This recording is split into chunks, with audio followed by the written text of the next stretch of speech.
کر آراستہ کیا کرو کہ تمہارا مجھ پر درود پاک پڑھنا کل بروز قیامت تمہارے لیے نور ہوگا۔ آئیے محفل سجی ہے اور مزین کرتے ہیں، مل کر درود پاک پڑھ لیں۔ صلو علی الحبیب صلی اللہ تعالی علی محمد صلی اللہ علیہ وسلم۔ احادیث میں مضمون ملتا ہے کہ جو رمضان میں ایک سجدہ کرے تو اس کو ہر سجدے کے بدلے جنت میں ایک محل عطا کیا جائے گا۔ ذرا غور کریں کہ ہم کتنے سجدے کرتے ہیں تراویح میں؟ 20 رکعتیں 40 سجدے، 17 رکعتیں عشاء کی ملا لیں تو مزید 34 سجدے، 74 ہو گئے۔ مغرب بھی رات میں نماز آتی ہے تو جو مغرب کے 3 فرض، 2 سنت، 2 نفل، اوابین بھی اللہ توفیق دے پڑھ لے تو یہ کتنے ہو گئے؟ 18 سجدے۔ سبحان اللہ، عدد کتنا پیارا بنا کہ جو مغرب پوری پڑھے، عشاء پوری پڑھے تو ایک رات میں 92 سجدے کرتا ہے۔ 92 کا عدد بھی سرکار دو عالم علیہ الصلوۃ والسلام کے مبارک نام کا عدد ہے۔ اسے انشاءاللہ 92 گھر روزانہ جنت میں وہ کما رہا، اور صرف جنت کے محل نہیں، آقا فرماتے ہیں ہر سجدے پر 1000 نیکیاں بھی ملیں گی۔ 92,000 نیکیاں ہو گئی، پھر فرمایا ہر سجدے پر جنت میں ایک درخت بھی لگا دیا جائے گا۔ اب کسی کو یہ کہیں یار رمضان میں 20 رکعتیں تراویح کی پابندی سے پڑھو، جیسے ہی مہینہ ختم ہوگا تو میں ڈیفینس میں ایک بنگلہ دے دیا جائے گا۔ بندہ کہ یار صرف تراویح سے بنگلہ ملے گا تو تہجد بھی پڑھ لیتا ہوں، ساتھ کے پلاٹ بھی دے دیں۔ پہلے تو ہم سب کرنے کے لیے تیار ہیں، نبی کے وعدوں پر یقین رکھو نا۔ ہر سجدے پر آپ کو جنت میں ایک محل مل رہا ہے تو کیوں 8 تراویح پڑھ کے کوئی چلا جاتا ہے، کوئی 12 تراویح پڑھ کے چلا جاتا ہے، کوئی تراویح نہیں پڑھ رہا ہے؟ نہ کریں ایسا۔ دیکھیے رمضان کی راتیں گھومنے پھرنے کھانے پینے کے لیے نہیں ہے، یہ عبادتوں کے لیے ہیں، یہ اللہ کو راضی کرنے کا مہینہ ہے۔ اس مہینے میں حاصل کر لو جو حاصل کرنا ہے۔ نبی پاک کی حدیث سے سمجھو رمضان کیا ہے۔ میرے آقا علیہ الصلوۃ والسلام فرماتے ہیں اگر اس امت کو معلوم ہوتا کہ رمضان کیا ہے تو یہ تمنا کرتے کہ سارا سال ہی رمضان ہو۔ آپ دیکھیں کچھ لوگوں کا سیزن آتا ہے، بہت سارے یہاں کاروباری لوگ بیٹھے ہیں، ہر کاروبار کا ایک سیزن آتا ہے۔ آج کل آپ کو درزی بڑے بیزی ملیں گے، خاص طور پہ آخری عشرے میں۔ اچھا اب ان کو کہیں چلو یار کہیں گھومنے پھرنے چلتے ہیں، کہ نہیں بھائی رمضان کا سیزن لگا ہوا ہے، عید کے بعد جدھر بولو گے چلیں گے۔ بقرعید کے دنوں میں کسی کسائی کو گھما پھرا کے دکھا دو، نہیں بھائی یہ تو دن آئے، پورا سال انتظار تھا بقرعید میں۔ ہر آئٹم کا آتا ہے نا سیزن۔ مثال کے طور پہ گرمیاں آتی ہیں تو کولر والے، اے سی والے بزی ہو جاتے ہیں، سردیاں آتی ہیں تو بلینکٹ والے، گیزر والے۔ ہر کاروباری کا ایک سیزن ہوتا ہے۔ وہ سیزن میں کیا کہتا ہے اپنے دوستوں کو؟ یار سیزن کے دن ہے، گھر والوں کو بھی کہتا ہے کوئی مجھے ایکسٹرا کام مت کہنا، دوستوں کو کہتا ہے بھائی میں ٹائم نہیں دے سکوں گا، بس یہ 10 15 20 دن مہینہ سیزن کا گزار لو، پھر انشاءاللہ جو بولو گے کریں گے۔ تو رمضان میں ہم نہیں کہہ سکتے اپنے دوستوں کو یار یہ مہینہ تھوڑا سا عبادت کرنے دو، یہ مہینہ میں سجدے کر لوں، یہ مہینہ میں تلاوت کر لوں۔ بلکہ رمضان میں ایسا لگتا ہے دوستی یاری زیادہ جاگ جاتی ہے۔ وہ بھی دوست بن جاتا ہے جو سارا سال نظر نہیں آ رہا ہوتا، وہ بھی کرکٹ کھیلتا ہے جو پورا سال کرکٹ نہیں کھیلتا، اور رمضان کے کرکٹ کھیلنے کے لیے آیا ہے۔ رمضان ٹورنامنٹ معاذ اللہ جری دیکھیں لوگ۔ اچھا پھر ایک تو کرکٹ، دوسرا کھانا پینا ہے، حالانکہ بھوکا رہنے کا مہینہ آیا ہے، لیکن ہم کیا کر رہے ہیں؟ آل یو کین ایٹ، سحری آفر، افطار آفر۔ اچھا دوست بھی ایک دوسرے سے مل کے ایک ہی سوال کر رہے ہوتے ہیں، اور سناؤ آج سحری کدھر کرنی ہے، آج افطار پہ کدھر چلنا ہے؟ تو بھائی یہ پوچھو نا آج تلاوت کدھر کرنی ہے، آج ذکر کدھر کرنا ہے، آج محفل میں کہاں جانا ہے، آج تہجد کدھر پڑھنی ہے؟ یہ باتیں نہیں ہو رہی ہماری۔ خصوصی رمضان کیا ہے خدا کے واسطے؟ روزانہ ساری سال جو ہے نا میں اور آپ ایک دعا کرتے ہیں، یا اللہ میری دعا سن لے، میری مغفرت فرما دے، میرے گناہ معاف کر دے، میری مشکل آسان کر دے۔ ہم کرتے نا دعا۔ آپ کو پتا ہے حدیثوں میں یہ مضمون ملتا ہے کہ رمضان کی راتوں میں آسمان سے آواز لگائی جاتی ہے کوئی مانگنے والا کہ اس کی مراد پوری کر دی جائے، ہے کوئی مغفرت کا سوالی کہ اس کا سوال پورا کیا جائے، ہے کوئی توبہ کرنے والا کہ اس کی توبہ قبول کی جائے۔ ادھر سے آفر ہے، اور ہم غفلت میں یہ راتیں گزار رہے ہیں۔ تھوڑے دنوں پہلے سوچ رہے تھے چاند دکھے گا، رمضان آئے گا، ہم عبادت کریں گے، ابھی تو سوچ ہی رہے ہیں۔ پلیز دیکھو پچھلے رمضان میں کئی لوگ ہمارے ساتھ تھے جو اس بار نہیں ہے، کیا پتہ اگلے رمضان میں ہم نہ ہوں۔ اس رمضان کو اپنی زندگی کا آخری رمضان سمجھنا اور اس کو اللہ کی یاد میں گزارے۔ وہ روایت یاد رکھیے گا کہ میرے آقا علیہ الصلوۃ والسلام نے ایک دعا پر آمین فرمائی تھی۔ جبریل امین نے کیا دعا کی تھی کہ یا اللہ جو رمضان پائے اور اپنی مغفرت نہ کروا سکے اس کی ناک خاک آلود ہو، یعنی وہ ہلاک و برباد ہو جائے۔ نبی پاک نے آمین فرمایا تھا۔ دعا کون کر رہا ہے؟ فرشتوں کا سردار۔ آمین کون کہہ رہا ہے؟ نبیوں کا سردار۔ فرما رہے آمین نبیوں کے سردار صلی اللہ تعالی علیہ وسلم۔ کانشیس ہو جانا چاہیے کہ یا اللہ 15 دن گزر گئے، نہ تراویح ایسی پڑھ سکا، نہ روزے ایسے رکھ سکا، پتہ نہیں بخشش ہوئی کہ نہیں، مولا کروڑوں بخشے گئے ہوں گے، ان بخشے ہو کا واسطہ مجھے بخش دے پلیز۔ میرے بچوں، میرے ینگسٹر بچے، رمضان اس لیے نہیں آیا کہ ہم کھیل کود اور کھانے پینے اور شاپنگ میں گزار دیں۔ قرآن شریف کے حوالے سے ہی میں ایک سورت بلکہ اس کی چند آیتیں اور وہ پیغام دینا چاہتا ہوں کہ سوچئے اس مہینے میں ایک ایسی رات ہے جس رات کی فضیلت بیان کرنے کے لیے پوری قرآن پاک میں ایک سورت آئی ہے، اور اس سورت کا نام ہی سورہ قدر ہے، اور کیا شاندار پیغام ہے اس میں۔ بسم اللہ الرحمن الرحیم، انا انزلناہ فی لیلۃ القدر وما ادراک ما لیلۃ القدر۔ قرآن کا یہ شاندار اسلوب سمجھیے، یہ بہت خوبصورت اسٹائل ہے کہ قرآن میں جب کسی بات کو امپورٹنٹ ذکر کیا جاتا ہے، ایمفیسائز کیا جاتا ہے، تو قرآن خود ایک سوال کرتا ہے، وما ادراک ما لیلۃ القدر، تم نے کیا جانا لیلۃ القدر کیا ہے؟ آپ کو یہی اسلوب سورہ قارعہ میں بھی ملے گا، القارعۃ ما القارعہ وما ادراک ما القارعہ، تم نے کیا جانا قارعہ کیا ہے؟ وہ سوال کے بعد قرآن خود ہی جواب ارشاد فرماتا ہے، لیکن اٹریکشن ہو جائے، بندہ سمجھ لے دیر از سم تھنگ اسپیشل، کوئی بڑی بات ہونے جا رہی ہے۔ قرآن کہتا ہے ہم نے اس کو لیلۃ القدر میں نازل کیا، اور پھر فرمایا وما ادراک ما لیلۃ القدر، تم نے کیا جانا لیلۃ القدر کیا ہے؟ پھر خود قرآن جواب دے رہا ہے، لیلۃ القدر خیر من الف شہر، لیلۃ القدر 1000 مہینوں سے بہتر ہے۔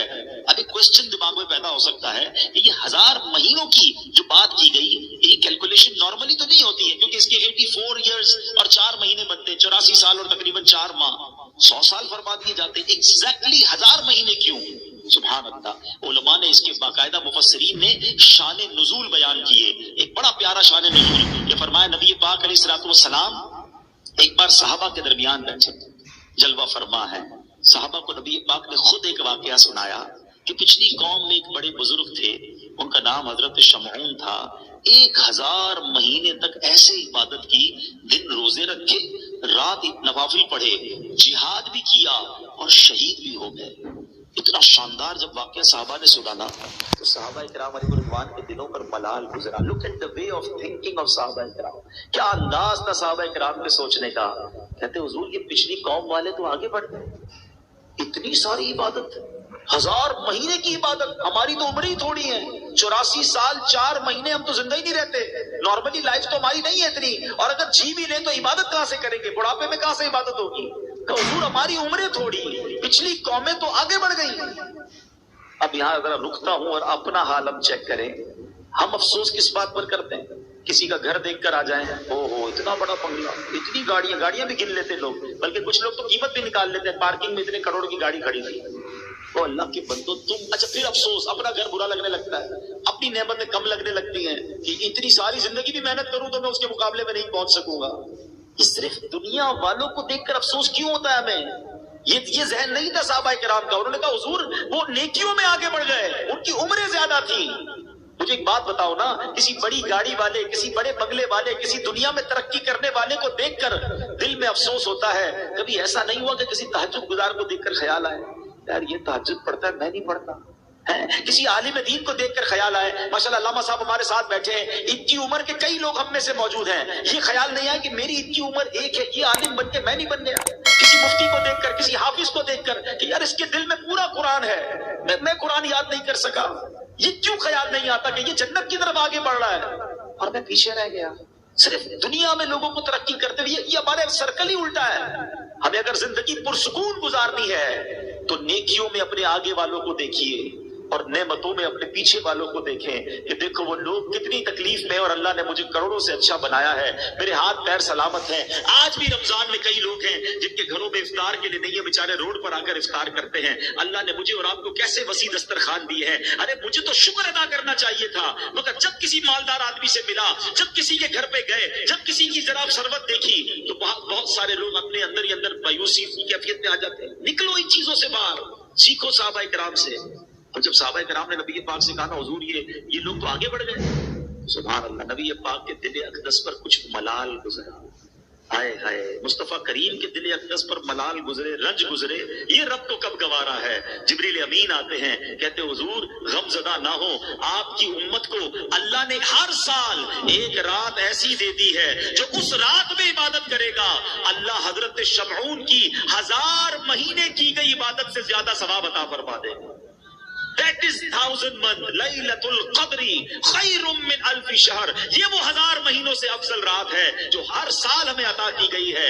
سبحان اللہ. اب آؤ اور آسان کر دیا گیا. یہ نہیں کہا کہ سال میں کوئی رات ہوگی، بلکہ یہ بھی نہیں کہا رمضان میں کوئی رات ہوگی. نبی پاک نے غلاموں پر اور کرم فرما دیا. یہ بھی فرما دیا، حدیث پاک کا خلاصہ ہے کہ رمضان کے آخری عشرے کی تاک راتوں میں سے کسی رات میں شب قدر کو تلاش کر لو. 21ویں، 23ویں، 25ویں، 27ویں یا 29ویں. تو اے میرے پیارے اسلامی بھائیوں، دس از دا گولڈن چانس. اللہ مجھے اور آپ کو شب قدر نصیب فرمائے. مور دین 84 ایئرز، 84 سال سے زیادہ کی عبادت کرنے کا ایک رات میں آپ کو موقع ملنے والا ہے. تو آپ کانشیس ہو جائیں، تیار ہو جائیں.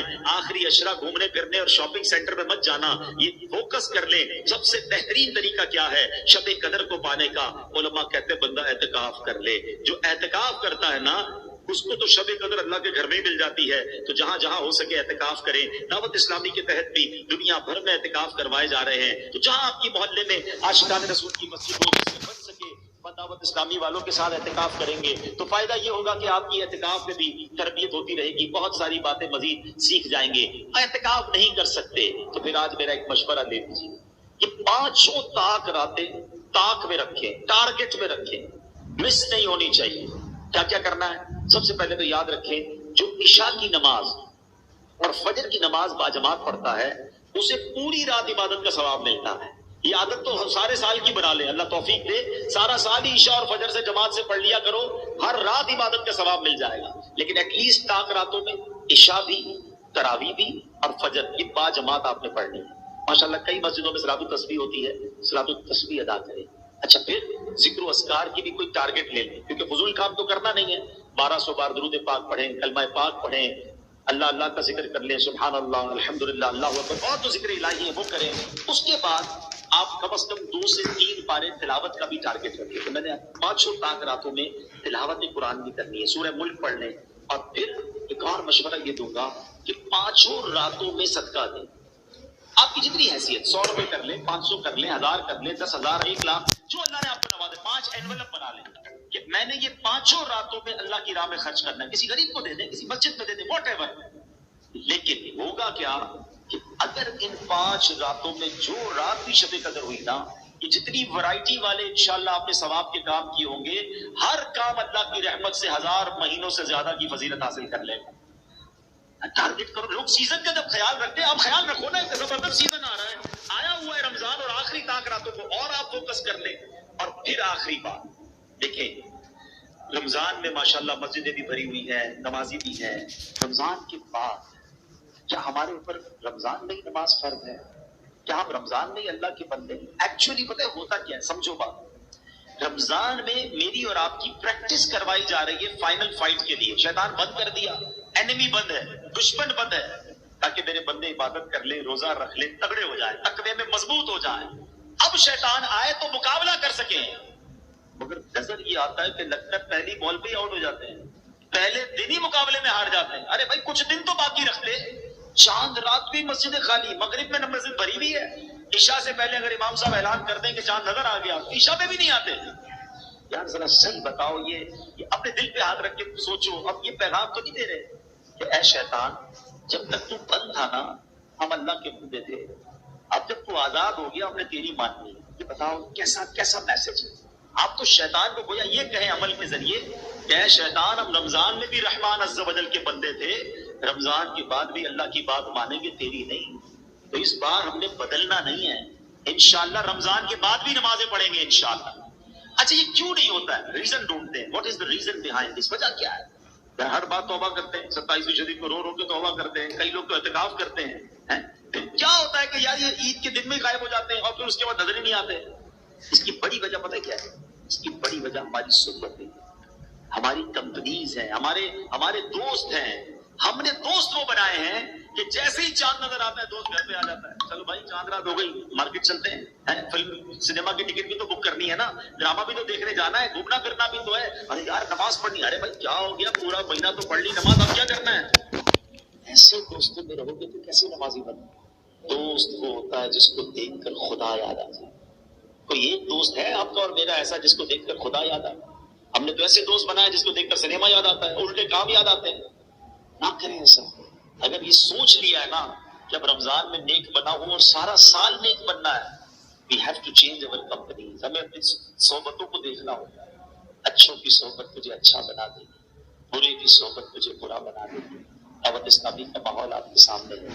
کروڑوں لوگوں کی زندگیاں بدلی ہیں. لاکھوں نوجوان چہرے پہ داڑھی سجائے، سر پر امامہ سجائے، آپ کو کہاں سے نظر آ رہے؟ بدلے نا. میں تو آپ کو اس ہاسپٹل کا پتہ بتا رہا ہوں، اس شفا خانے کا پتہ بتا رہا ہوں.